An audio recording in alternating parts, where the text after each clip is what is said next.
రాష్ట్రాన్ని ఉంటే గవర్నర్ ఆఫీస్కి వెళ్తే అధికారంలో ఉన్న ముఖ్యమంత్రిని అరెస్ట్ చేస్తే అప్పుడు చెప్పారు, స్టేషన్కి వెళ్ళినప్పుడు చంద్రబాబు నాయుడు గారు 161 మందిని కూడా మీరు ఎఫ్ఐఆర్ ఇష్యూ చేయాలా, అరెస్ట్ చేస్తేనే మేము వెళ్తామని.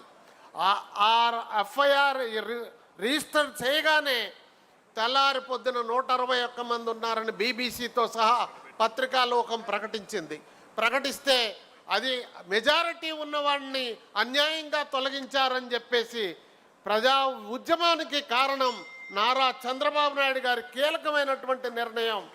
అంతేకాదు నంది హిల్స్లో నెల రోజులు కట్టుబట్టలతో వెళ్ళి ఎమ్మెల్యేల మొత్తాన్ని కూడా కాపాడి తిరిగి రుజువయ్యేంత వరకు ఇంటికి తిరిగి రాకుండా పోరాడినటువంటి పట్టుబదలని విక్రమార్కుడు, అపర చాణక్యుడు మన చంద్రబాబు నాయుడు గారు. అయితే నిస్వార్థం, ప్రేమ, దయ, త్యాగం ఎన్టీఆర్ సొంతం. అందుకే ఆయనని మనం తలుచుకుంటాం, అభిమానిస్తున్నాం. అభిమానులందరికీ ఆయన పేరు చెబితే పూనకం వస్తుంది. అందుకే ఎన్టీఆర్ ఏది చేసినా సంచలనం.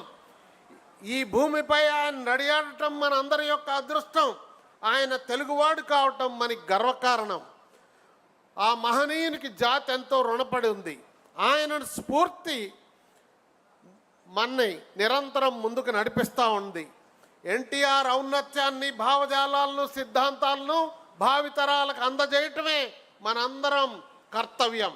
ఆ విధంగా మీరందరూ నడుచుకోవాలని ప్రజాస్వామ్య పరిరక్షణలో మొన్న కూడా ఈ రాష్ట్రంలో అరాచకమైనటువంటి ప్రభుత్వం రాజ్యం వెళ్తుంటే లోకేష్ బాబు గారు తిరగబడిన బెబ్బులిలా తాత యొక్క ఆశయాల్ని పుణికిపుచ్చుకొని ప్రజల్లోకి వెళ్ళి ఆయన చైతన్య రథం మీద వెళ్తే పాదయాత్ర ద్వారా లక్షలాది మంది ప్రజల్ని కలిసి అందరికీ భరోసా ఇచ్చి ధైర్య సాహసాలతో ఈ ప్రభుత్వాన్ని ఇంటికి పంపించడంలో ప్రధాన పాత్ర పోషించడం ద్వారా రాజకీయాల్లో నిరూపించుకున్నారు.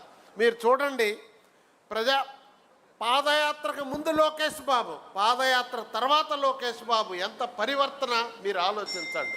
ఆయన్ని వైసీపీ వాళ్ళు ఏ విధమైనటువంటి కుట్రతో ముద్రించాలని ప్రయత్నించిన పెళ్ళుబికినటువంటి ఉత్సాహంతో దాన్ని కాలదన్ని నిరూపించుకొని తన్ను తాను సంస్కరించుకొని ప్రజలకు ఆదర్శంగా నిలబడి కార్యకర్తలందరూ కూడా భావితరాలు ఎలా నడవాలో ఒక ఆదర్శంగా ఉన్నాడు. అంతేకాదు ఆయన పార్టీలోకి రావటంతోనే మొట్టమొదట ముఖ్యమంత్రి గారి కొడుకుగా అధికారం అనుభవించాల. మొదట పాదయాత్ర బాబు గారు ప్రారంభించినప్పుడు ఆయనకి బస్సులో ఏర్పాట్లు సరిగా ఉన్నాయా లేవా అని చూసేవాడు చిన్న కుర్రోడు.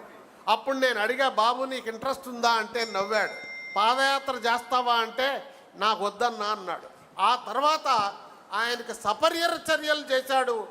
అధికారం మనం కోల్పోయాక బ్యాక్ ఆఫీస్లో ఉండి స్టాన్ఫర్డ్ యూనివర్సిటీ కుర్రవాడుగా బాబు గారికి అండదండలుగా పార్టీ కార్యక్రమాల్లో ఉండేవాడు. అధికారం వచ్చిన తర్వాత పిఆర్ మినిస్టర్ ఇస్తే ప్రపంచంలోనే ఎక్కడా పేదవాళ్ళకి లేని విధంగా 26,000 కిలోమీటర్ల రహదారులు పేదోడి ఇంటి ముందు వేసి ఒక చరిత్ర సృష్టించాడు.